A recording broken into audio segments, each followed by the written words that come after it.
through the 12th chapter of Romans, this great chapter on practical Christianity. And this morning, just one verse for our text, Romans chapter 12, verse 9. A very simple verse in terms of its teaching, and an easy verse to memorize. Paul says, "Love must be sincere. Hate what is evil. Cling to what is good."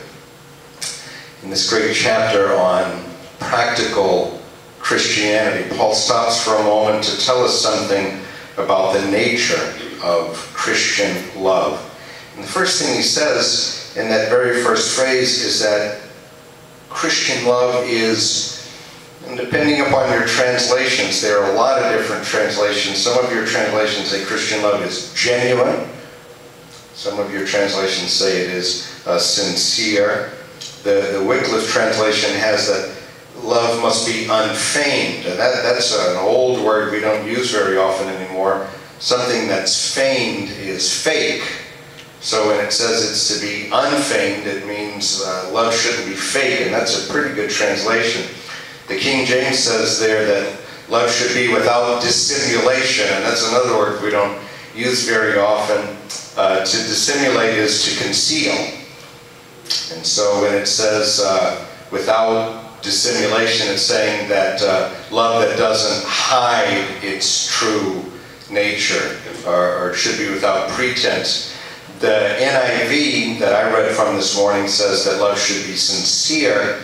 That English word, by the way, sincere, comes from a Latin word, from two Latin words, without wax. You wonder, how did that come to mean sincere?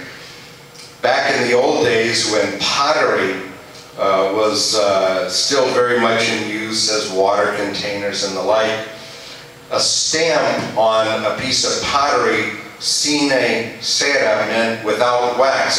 And wax was used to, when pottery would crack, wax would be used to fill in the little places where it was broken and cracked. And so when a stamp on a piece of pottery said without wax, what they meant was, there are no broken places here. This isn't some broken piece of pottery that we sealed up with wax. This is a good piece of pottery. That's the idea. So sincere in that sense of nothing hidden. The English Standard Version says let love be genuine. The New American Standard gets it the closest in terms of being like a literal translation, and it says this: let love be without hypocrisy. And that's exactly the word that Paul uses. He uses the Greek word for hypocrisy. In Greek culture, by the way, where that word comes from, when actors would be on a stage, sometimes to convey the emotion of a character, they would wear a mask. And the mask would have perhaps a smile on it, or maybe another mask would have a frown. And the character, you could never see behind the mask to see what the actor looked like. You just saw the mask, and that was, we get our English word hypocrite from that. And Paul is telling us that the very first thing that he has to say about Christian love is it's not fake. It's genuine. I love the way the New Living Translation captures this. It says, don't just pretend to love others, really love them. D.L. Moody used to say there are a lot of Christians who talk cream but live skim milk. And Paul is saying that genuine Christian love isn't the skim milk kind of love. It's the real stuff that is stripped of self-interest. It's genuine love that loves out of a pure heart for the sake of Christ. Growing up in the South, I used to hear people say sometimes, I think I've heard it out here in the West also, I used to hear people say of someone, they say, oh, well, you know, we love them in the Lord. And that was kind of code for, I can't stand that person, but I know I'm obligated to love them. As if, you know, you could walk around with some kind of tube coming out of your body and squirt them with a little bit of the love of God, you know, completely separate from you. Well, Paul's talking about the opposite of that here. Genuine Christian love is not just a feeling about somebody. It's not sentimentalism. Genuine Christian love expresses itself in deeds of kindness, deeds of caring, and helping those who are in need. Donald Barnhouse said that true love leaves the stage and walks the path of real life. It's worth noting that here in Romans 12, when Paul talks about Christian love, it comes immediately on the heels of the section that deals with Christian gifts. If you remember last week's sermon, you remember in verses 3 through 8, Paul gave us that list of 7 Christian gifts, and now he goes immediately in to talk about Christian love. This is the same thing Paul does in 1 Corinthians. Everyone knows 1 Corinthians 13, the great chapter on Christian love. You know what 1 Corinthians chapter 12 is about? Christian gifts. And after Paul gives there an even more detailed list of Christian gifts, the very last verse of 1 Corinthians 12 is, "But I will show you a more excellent way."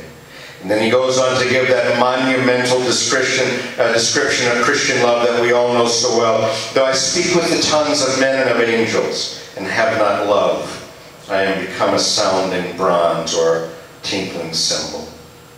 And though I have the gift of prophecy and understand all mysteries and all knowledge, and though I have all faith so that I can remove mountains, and have not love, I am nothing.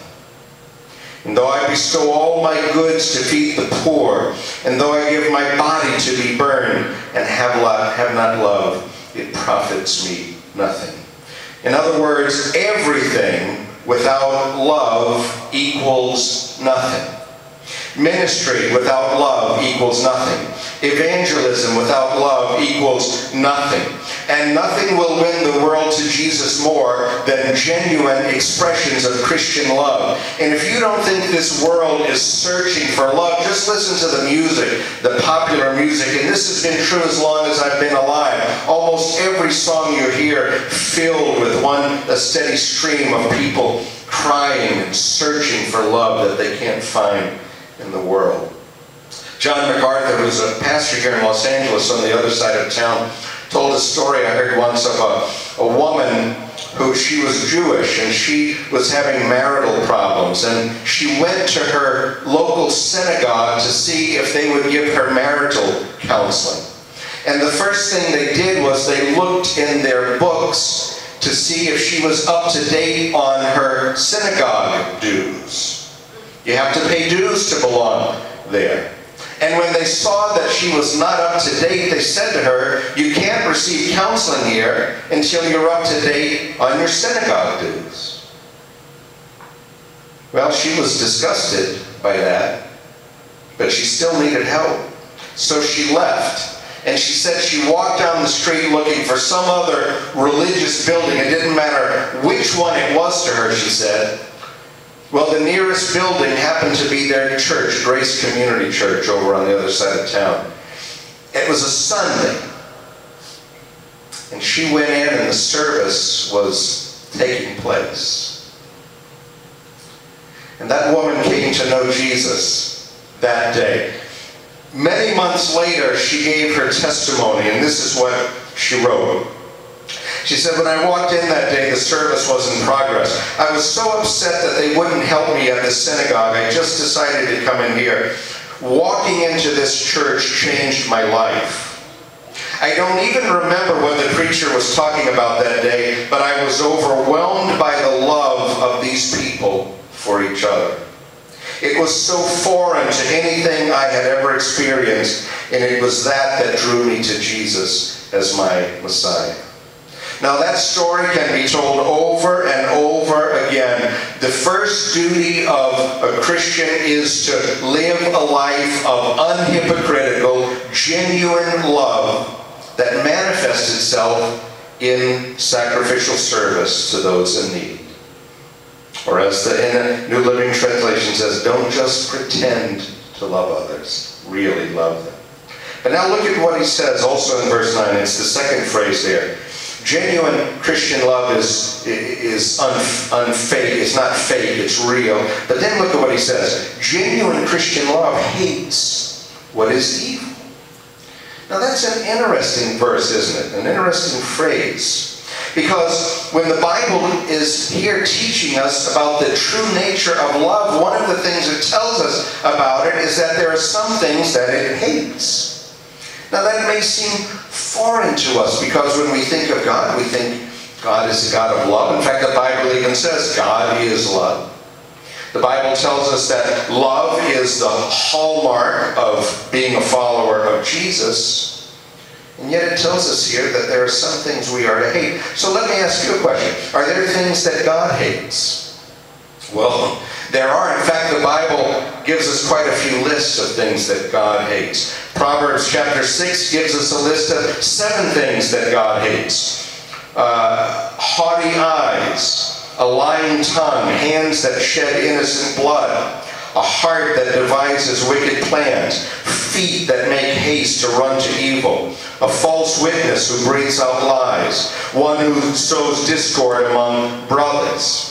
The book of Isaiah in chapter 1, God speaking through the prophet Isaiah says that he hates religion that is just mere ritual. And he goes on to give quite a description of that, telling them that stop bringing me your meaningless offerings. Stop praying, because their hearts were wicked. Amos chapter 5 tells us that God hates hypocrisy. And he tells the people there through the prophet Amos that he hates their religious ceremonies because they mask the hypocrisy of a people who honor God with their lips, but their hearts were far from him. And there are others. God hates divorce. God hates idolatry. God hates false oaths, and on and on. The Bible is filled with lists of things that God hates. The point is this: if we love as God loves, we will hate the things God hates. Now think of this. This is really so simple. It's shocking to me that we miss it. Hate that which is so evil. It's so obvious. But we do miss it quite often. I heard a preacher preaching not too long ago, and he was saying that when we love the way God loves, we won't make any distinctions between this behavior and that behavior. It'll all be the same to us because we love the way God loves. Well, you know, that sounds good. The problem is, it's absolutely foreign to anything in the Bible. There's nothing in the Bible that is remotely close to that, even though it's a popular idea in culture today. If you love God with all your heart, and you love your neighbor as yourself, you will hate evil, because evil mocks God and hurts people. Now that's a simple idea, isn't it? Evil mocks God and it hurts people. So when you love God with all your heart, you're going to hate evil because of that. Psalm 97 verse 10 even spells it out for us. You can't get any simpler than this. Let those who love the Lord hate evil. One way to think of this is that Christian love is like a battery. You know, the battery in your car has 2 poles, doesn't it? A positive one and a negative one. And the only way that energy can flow through that battery is for both poles to be connected. In biblical thinking, love cannot be separated from hate, because love is a choice, just like hate is a choice. We read in the Old Testament, for example, that, and in the King James it says, Jacob was loved and Esau was hated. And it's talking about by God. What it really means there is that Jacob was chosen by God. That God's elective purpose would flow through Jacob, but in order to do that, he had to reject Esau. Jesus said, you can't serve 2 masters. Do you remember why he said? Because you'll do what? You'll end up loving one and hating the other. Biblically speaking, the 2 ideas always go together. Paul is teaching us here that genuine Christian love knows the difference between right and wrong, and it rejects evil in order to do what? Well, that's the next phrase. Genuine Christian love clings to what is good. So here are the 3 things Paul says to us. That true Christian love is genuine, it's not fake, it's not hypocritical, it's real love. Genuine Christian love hates what is evil. It hates the things that God hates. And by the way, the only way you'll ever know that is in the Word. You can't just make up the list on your own. That's where that preacher got off base. In his heart, love was just sentimentality. But the Bible tells us the things that God loves and the things that God hates. And so here Paul says the last thing, that genuine Christian love clings to what is good. I like that wording. It's not just that we are to like what is good, but we are to cling to it. This verse reminds me of Genesis chapter 2, verse 24. Do you remember what God says about marriage? That the man will leave his father and mother and cleave to his wife. Cleave means cling to. It was God's design that Adam would not just like his wife, but that he would cling to her. Not just that he would tolerate his wife with indifference, but that he would cling to her, hold on to her, cherish her. And by the way, that in both the Old Testament and the New Testament, it's two different languages, but in both cases, in both Hebrew and Greek, the word used for cling is the word for glue. That's a good way to remember this idea. Paul is saying here that we are to be glued to what is good. Have you ever glued yourself to something accidentally? I did once with super glue, crazy glue. You can't get that stuff off. I thought I was going to have to go to the emergency room. Paul isn't just telling us here, you ought to have a preference for the good things. You ought to be glued to what is good. These words, hate and cling to or be glued to, these are strong words. One indicates the very highest level of opposition. The other indicates the very highest level of devotion. We aren't just told to avoid evil. We're told to hate it, to abhor it, to oppose it. And we aren't just told to prefer good. We're told to cling to it, to treasure it, to be glued to it. And the spiritual principle at work here is very clear. As a Christian, we cannot be neutral when it comes to the moral realm, to the things that God opposes. We must hate what God hates. There can be no neutrality. We can't hide behind moral relativism or cultural relativism. We cannot hide behind the thinking of this age or be influenced it. God opposes evil by his very nature, by his laws, and so too must we. As servants of Jesus Christ, we are to glue ourselves to that which is good, that which is right and worthy, and do our best to preserve it and to stand up for it. Likewise, we must take a clear and unequivocal stand against those things that are evil. We live in perilous times as Christians. The thinking of this age is filled with darkness. These are serious times that call for serious Christians. But what a task the Lord has given to us. What a challenge and a privilege it is to be alive today and serving the Lord. To be surrounded by so much darkness. To have the privilege to stand up and be a light for Jesus in this world. That's a great, great privilege and calling the Lord has given us. Back during the darkest days of World War II, when finally France had fallen to the Nazis and almost all of Western Europe now lay in the hands of the Nazis except for England, Churchill stood before the British Parliament and he said, the whole free world is dependent upon England now. And he waited for a few moments for those words to sink in, and then he said, gentlemen, I find that rather exciting. I thought about those words as I was writing the message this week. We are surrounded by darkness. We are surrounded by people who, generally speaking, don't even know the difference between right and wrong. Much less being willing to hate evil and stand up for the right. But you know it as a Christian. You know it as a student of the Word. And here is Paul's challenge to us today. It is our privilege and our challenge to hate what is evil, cleave to what is good in our business, in our homes, in our schools, in our communities, with our friends, with our families, to take a stand for the Lord, to love without hypocrisy, hate what is evil, cling to what is good. That is genuine Christian love. This morning we're going to sing as our song of invitation, hymn number 276, "O Jesus, I have promised." Let's stand together as we sing.